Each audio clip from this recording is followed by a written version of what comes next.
Kali Linux, Google Chrome does not come by default. So in order to download and install Google Chrome, please watch this video. First, I'm gonna give sudo su, press enter, and change to the root user. Then I'm gonna update my local packages first with apt update command.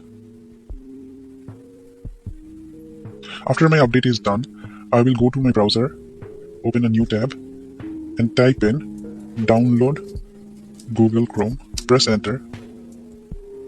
I can see this link. I'll press this link. Click on download Chrome, and it will ask me two options. Go for the Debian Ubuntu 64-bit. Click on accept and install.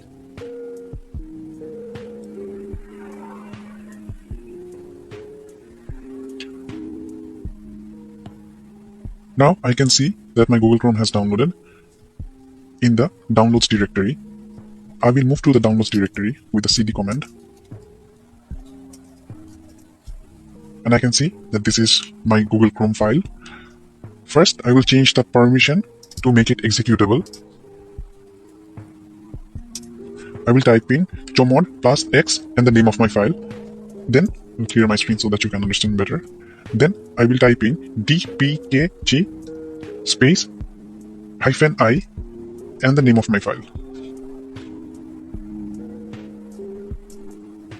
Sorry, I have to type in the name of my file.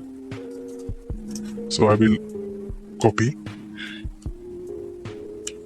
and type in dpkg space -i and paste in the name of my file. Press enter.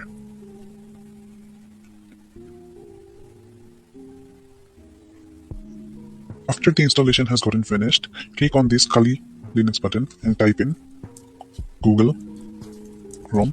Click on the Google Chrome icon. If you want to make it default, keep this button as checked, but I do not want to make Google Chrome as default, so I'll uncheck this button and click on OK. And now you can use Google Chrome in Kali Linux.